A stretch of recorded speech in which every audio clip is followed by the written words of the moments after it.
Bienvenidos a interbolivia.com. Pastilla informativa.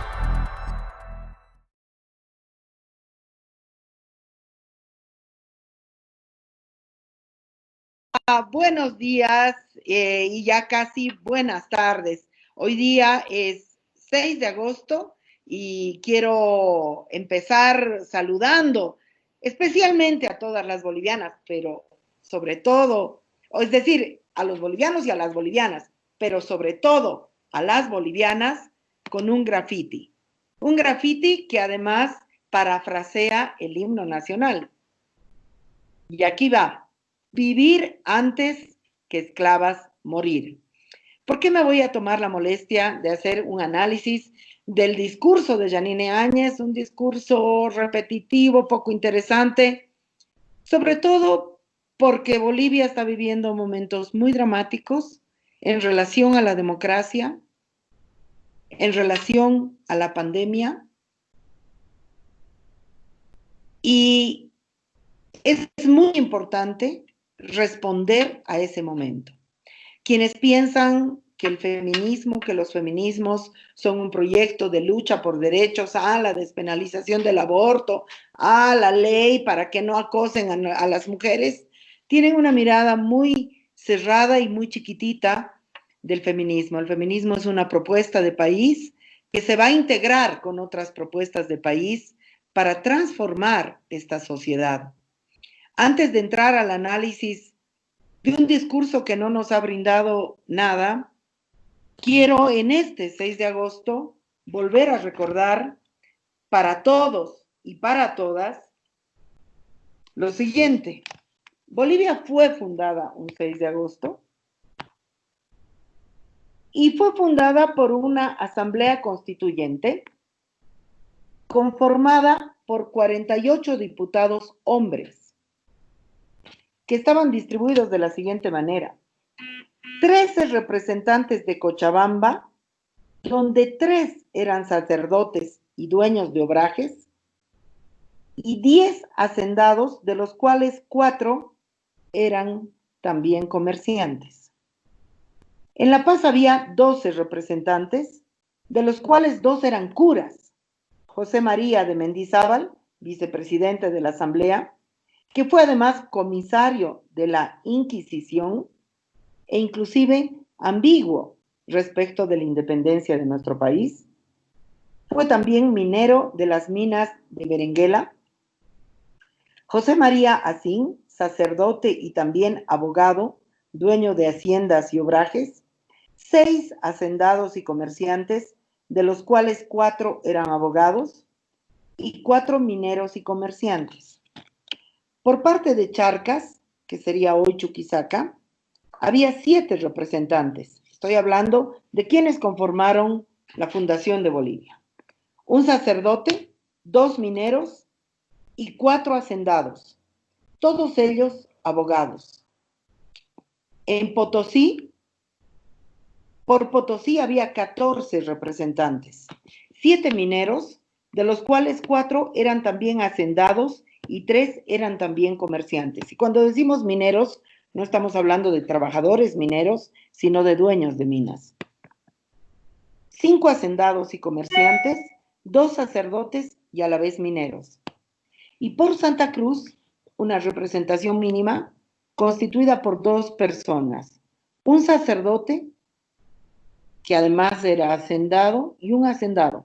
En total fundaron este país 9 curas, 26 hacendados y 13 propietarios mineros, excluyendo, por supuesto, a los y las indígenas, a todas las mujeres, a todas las personas pertenecientes a los estratos populares y bajos de la sociedad. Un país fallado. Habitamos un país fallado, un Estado fallado. Y esos errores, esas fallas históricas, se arrastran trágicamente a lo largo de los 195 años de este país. A esa crítica profunda es a la que tenemos que ir, a preguntarnos qué país queremos, no qué gobierno queremos. Y respecto de Yanine Áñez y Eva Copa, yo no quiero decir que me gusta Eva Copa y me disgusta Yanine Áñez, no se trata de eso. Yanine Áñez fue posesionada por el comandante de las Fuerzas Armadas, no en un acto democrático, sino en un acto de usurpación ilegítima del poder. Y Eva Copa decidió, sin respaldo de los jefes de su partido, asumir a riesgo propio la presidencia de la Asamblea Legislativa y con ese acto preservar el poder del Estado que se llama poder legislativo. En ese contexto, considero que es muy valiente la actitud de Eva Copa en aquel momento. Muy diferente de la actitud de Yanine Áñez, que cobró para entrar al poder y se hizo posesionar por el comandante de las Fuerzas Armadas. El Canal 7 hoy, cuando Eva Copa ha dado su discurso, Eva Copa es la segunda mujer al mando del Estado. Yanine Áñez nos ha dicho que respeta la independencia de poderes, sin embargo, ella tendría que haber ido a la Asamblea Legislativa Plurinacional si es una mujer de unidad, de diálogo y de respeto, como ha dicho, debería haber cruzado media cuadra, ido a la Asamblea y leído su discurso ante la Asamblea. Tal es su aversión, tal es su rabia, tal es su acto de discriminación, que ni ha mandado por escrito ni ha ido a la Asamblea. Ha preferido quedarse en el palacio en medio de militares y fascistas que son para quienes ella está gobernando. Además de eso, es muy indignante que el Canal 7, por supuesto que ha transmitido el mensaje de Yanine Áñez, nosotras, que yo sepa, hemos sido el único medio de comunicación que ha protestado contra el mandato de la cadena nacional. Yo recibí el lunes una carta del ATT con la instrucción de transmitir el mensaje y menos mal, anoche el ministro de la Presidencia ha dicho que no van a obligar a los medios a transmitir el mensaje. Repudié cuando Evo Morales nos hacía transmitir el mensaje y repudio también que Yanine Áñez haya tenido esa intención. Menos mal tuvieron que retroceder y nosotras no hemos transmitido el mensaje de Yanine Áñez. Pero el Canal 7 es diferente. El Canal 7 tenía la obligación de transmitir el mensaje de la presidenta, pero también transmitir el mensaje de la presidenta del Senado. ¿Qué hicieron? Plano general de la Asamblea, ni se escuchaba el mensaje de Eva Copa, y comentarios en aymara, en guaraní, no sé, reseñas de la historia, para que no escuchemos el mensaje de Eva Copa. Eso, Yanine Áñez, es una falta de respeto al segundo poder del Estado y a una persona que tiene la misma legitimidad política que usted. Ahora vamos a ir a hacer el análisis que he prometido. El discurso de Yanine Áñez toca en total 10 temas. Voy a ir analizando tema por tema y dura exactamente 40 minutos y 17 segundos. El primer tema que toca Yanine Áñez es, por supuesto, es un discurso donde hay algunos temas recurrentes que pertenecen a sus obsesiones actuales. El primer tema dice 14 años de gobierno autoritario.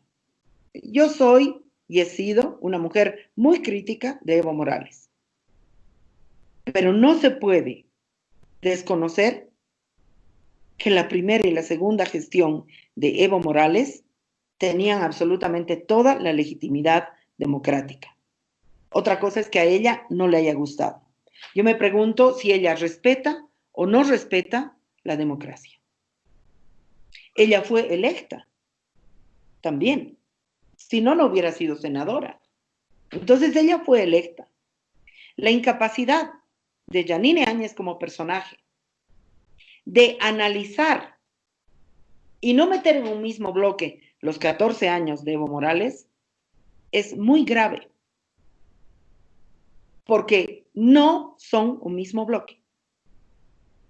Y porque les guste o no les guste, me guste o no me guste, Evo Morales ganó elecciones que todo el país aceptó, la primera y el segundo mandato. El momento en el cual ese proceso democrático fue interrumpido fue cuando no respetó el referéndum. Yanine Áñez, como segundo tema, plantea que ella habla de poder a poder, que ella es tan poder como el poder legislativo, lo cual significa que el poder legislativo es tan poder como el poder ejecutivo, porque habló así, de poder a poder. Y ahí insistió una, otra y otra vez en la liberación que tiene que hacer la Asamblea Legislativa Plurinacional de la autorización de los créditos que Yanine Áñez ha pedido. Quiero sobre esto decir varias cosas. Yo he entrevistado in extenso a la presidenta de la comisión donde esos créditos están trancados. Punto 1. Yanine Áñez le debe al país la rendición de cuentas del conjunto de donaciones que han llegado al país. En su discurso no ha habido nada de rendición de cuentas. 2. Yanine Áñez le debe rendición de cuentas al país por el conjunto de créditos que ya le aprobó la Asamblea Legislativa, porque quiero que sepan que ya le aprobaron créditos. Y tercero, los créditos que ella quiere que se aprueben son créditos que exceden en el monto de dinero a lo que correspondería el bono de salud de 500 bolivianos. Por lo tanto, es justo, es necesario y es urgente que Yanine Áñez, que ha demostrado ser un gobierno muy corrupto, explique en detalle en qué se va a usar cada uno de esos pesos bolivianos o de esos dólares o de esos euros que está pidiendo. Y no lo hace. No lo hace. Entonces, desde mi percepción, quien está trancando los créditos es el Ministerio de Finanzas por la incapacidad de subsanar la información que se le ha pedido. ¿Y por qué no subsana esa información? No porque no pueden, no porque no quieren, sino porque no tienen ninguna voluntad de transparencia económica en dineros que los vamos a pagar nosotros y nosotras, porque es endeudar al país. Entonces, Yanine Áñez está angurrienta de que le den dinero. Ese ha sido el segundo tema. El tercer tema que ha tocado Yanine Áñez ha sido el de su origen. San Joaquín, su vida de clase media. Ya que Yanine Áñez quiere enarbolar su vida privada como una bandera política, como lesbiana, que no porque soy lesbiana soy menos boliviana. Le exijo respeto para uno de los integrantes de su familia en sus opciones sexuales de esa persona. Le exijo respeto. No se trata de esconder bajo la alfombra por fanatismo y por hipocresía a un integrante de su familia. Y lo hago porque usted se pone a enarbolar sus elementos personales y privados como parte de su imagen política. En el quinto tema que trató Yanine Áñez, habló de unidad, solidaridad, generosidad, de trabajar codo a codo, de trabajar lado a lado, una parte muy retórica, más adornadita. Y yo me pregunto lo siguiente, una persona que no respeta al poder legislativo, que ahora tampoco respeta al poder electoral, porque los ha tratado de que están jugando con las fechas, después vamos a entrar en eso, que todos los días hablan contra el poder judicial, especialmente contra el fiscal Lanchipa. ¿De qué unidad, de qué codo a codo está hablando? Es un llamado a la unidad poner como ministro de Planeamiento a Branko Marinkovic, un hombre que ha planteado la división de este país.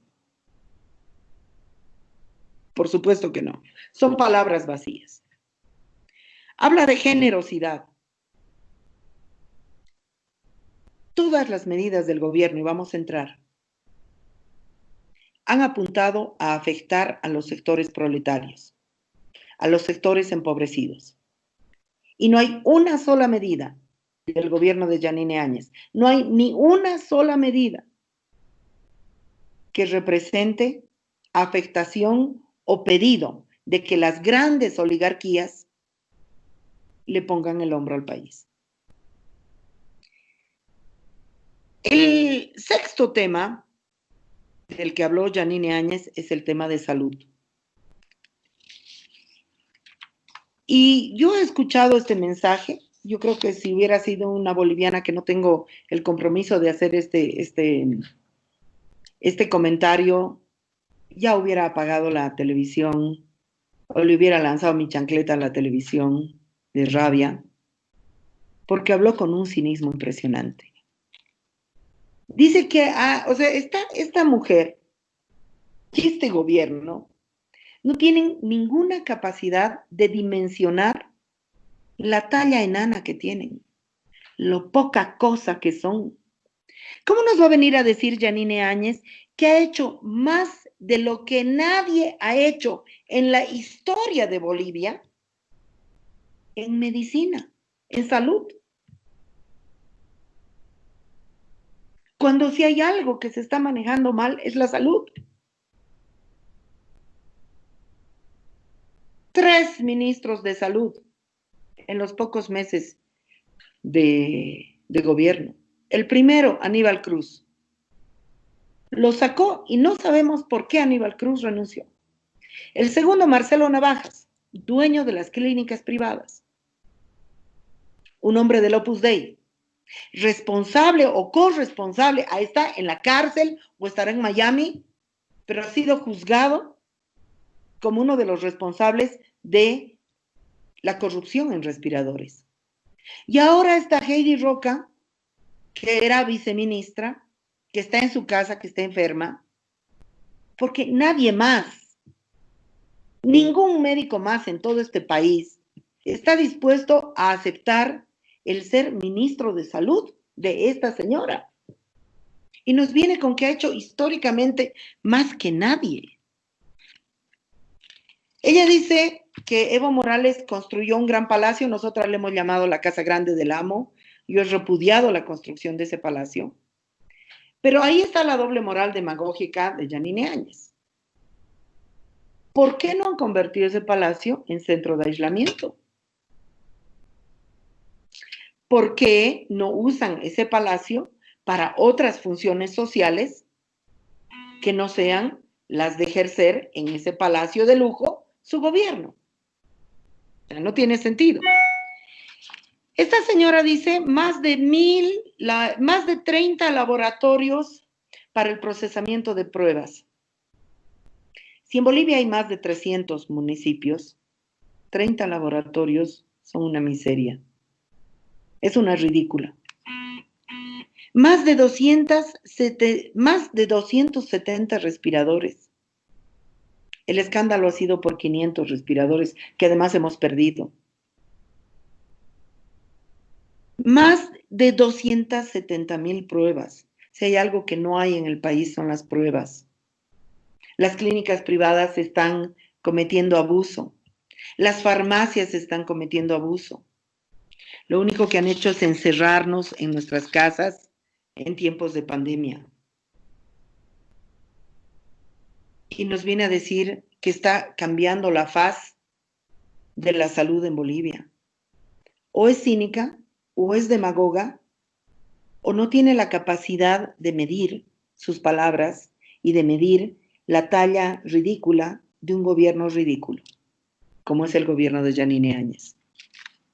Luego ha pasado ella al tema de anuncios. Y ahí yo me pregunto, ¿quiere que el bono salud se dé ahora? ¿No? Con ese bono está chantajeando a la Asamblea Legislativa y ahora ha pasado a chantajear a los otros candidatos. O sea, esta mujer está en guerra contra todos y todas, incluso contra quienes eran sus aliados, porque Carlos Mesa, Tuto Quiroga, Fernando Camacho fueron corresponsables de lo que se hizo en este país en octubre. Y quiere hacer planes para enero y febrero. Esta mujer entró llorando, diciendo, solo tengo que llamar elecciones. Es su único mandato. La primera prorroguista es ella. ¿Por qué hace planes para enero y febrero? Dice que van a entregar 150,000 bolsas gratuitas con medicamentos a los bolivianos y las bolivianas. Quiero verlo porque todavía a este gobierno no le creo nada. Pero si estamos hablando de más de 10 millones de bolivianos, si estamos hablando de más de 300 municipios, estamos hablando de un número muy, muy escaso. Si solamente en la ciudad de La Paz somos más de 1 millón de habitantes, si solamente en la ciudad del Alto son casi 2 millones de habitantes, son más de 1 millón de habitantes, 150,000 bolsas es ridículo. No va a alcanzar ni para Santa Cruz, ni para La Paz, ni para el Alto. ¿Qué van a hacer? Tú sí, tú no, tú sí, tú no, tú sí, tú no. Tú te mueres, tú vives, tú te mueres. O hacemos a la, no sé, a la tijerita, como jugábamos en la primaria. ¿Quién va a tener derecho de vivir y quién no? Luego esta mujer, el séptimo tema en el que entró fue el tema de la economía. Y ahí sí que se lució como prorroguista. ¿Realmente esta mujer va a entregar o tiene la intención de entregar el gobierno a quien gane las próximas elecciones? Que sin duda no va a ser ella. Por negligente y por cínica, por corrupta, varias cosas. Dice en economía que el crédito 123 es para formales, informales, esto es falso. Yo en mi programa prometo un análisis pormenorizado del crédito con personas especializadas en análisis del crédito. Promete un plan de empleo, un plan de salario, 600,000 empleos, eso me hace recuerdo a las promesas de Gonzalo Sánchez de Lozada, que prometió 500,000 empleos. Eso es campaña electoral. Esta mujer está usando el canal estatal, el 6 de agosto, para hacer campaña electoral y promesas de empleo. Señora, usted no va a estar en el gobierno, si es que estamos en un país democrático, en pocos meses. Usted no va a estar en el gobierno. ¿Cuándo piensa hacer esos 600,000 empleos? Dice, yo soy la creadora de bonos, los bonos son mi creación. Mire, va a disculpar. Sánchez de Lozada empezó con la renta dignidad, que es un bono, que se llamaba renta dignidad, luego le llamó bono solidaridad, ya me han mareado estos. Después, Evo Morales cambió el nombre de la renta dignidad, creó el bono Juancito Pinto, y creó el bono Juana Zurduy. O sea, la idea de los bonos es parte de un know-how, de una idea, de un concepto que maneja el Banco Mundial. Para los pobres 4 centavos, para las pobres 4 centavos en bonos, y para los grandes millonarios vinculados a las transnacionales, el manejo del país, la usurpación de la riqueza del país. Los bonos no son por sí mismos una maravilla, pero usted no es ni la creadora ni la inventora, y quien le ha hecho creer eso se ha valido de que usted probablemente sea una mujer muy ignorante. Muy ignorante. Quiero decir que en el caso del bono universal se ha cometido una grave injusticia, porque no se ha entregado el bono universal a las personas que tienen aportes a la AFP. Y las personas, hay muchas personas que sin tener trabajo o habiendo perdido el trabajo, están aportando a las AFPs. Y esas personas merecen acceder al bono universal. Y luego vuelve en este tema de economía, vuelve a chantajear a la Asamblea Legislativa Plurinacional diciendo: he creado el bono, pero no lo puedo entregar por culpa de los asambleístas. Responda a las preguntas. ¿Por qué ha pedido más dinero que la entrega, que lo que representa la entrega de los 500 bolivianos de bonos? ¿Por qué no explica en qué va a gastar usted ese dinero excedente? ¿En qué va a gastar?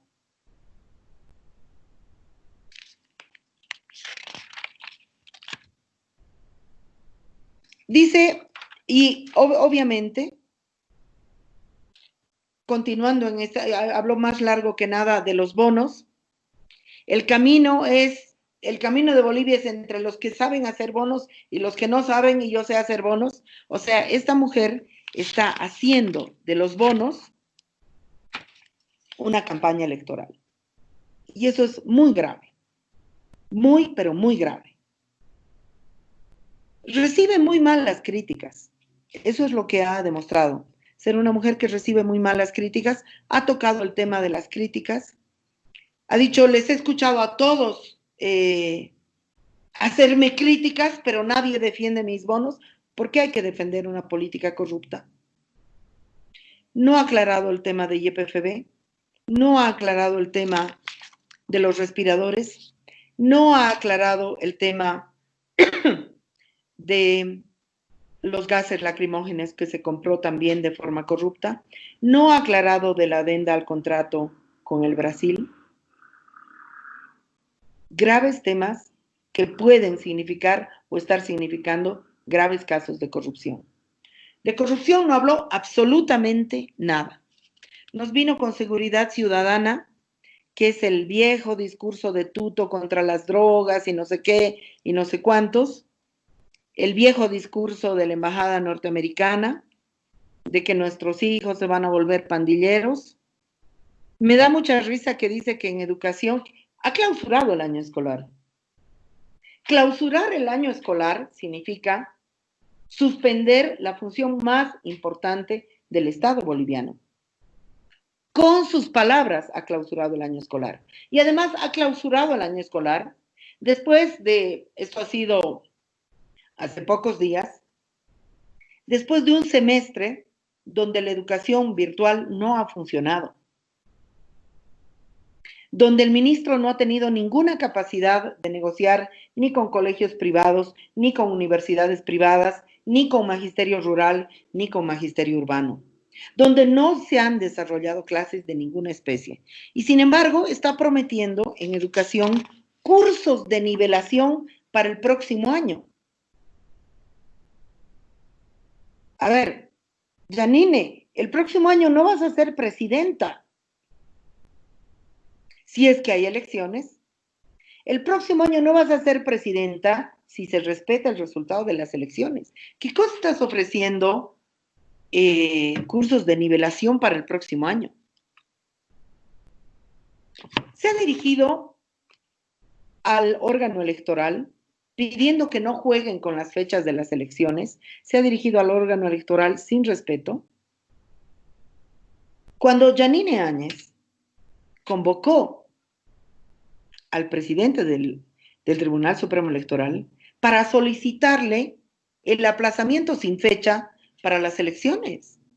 Pero si todos hemos visto esa noticia, y el presidente del Tribunal Supremo Electoral con sus pies ha ido al Palacio de Gobierno, ha asistido a esa reunión, ha dicho que sí o sí se van a hacer las elecciones este año y ha dicho que de forma unilateral ha postergado las elecciones para octubre. Ahora el gobierno ha lanzado, antes era que el pico alto era septiembre, ahora dice que el pico alto es octubre y si aplazamos para noviembre, el pico alto es en noviembre. La que está jugando con la fecha de las elecciones es Yanine Áñez, es Arturo Murillo. Y además, si Yanine Áñez entró el 12 de noviembre, a diciembre, a enero, a febrero, eran 90 días. Las elecciones debieron celebrarse el 12 de febrero. Si querían 30 días más, se podían haber realizado el 12 de marzo. Yanine Áñez se ha constituido en candidata y ha distorsionado completamente el sentido de su mandato. No ha hablado nada de corrupción, no ha hablado nada de los crímenes de lesa humanidad cometidos durante su gobierno. Ella es la heroína que ha frenado una guerra civil matando en Sencata y matando en Sacaba. Es muy grave, no hay un proceso abierto por eso. Y estas serían el puñado de críticas que hago al discurso de Yanine Áñez. Y hoy día también me he vestido para celebrar este país. Me he vestido con este buzo de punto blanco que lleva autogestión obrera. El futuro y la esperanza del país está en las verduleras, en las fruteras, en los y las trabajadoras que tomen las fábricas para la autogestión obrera,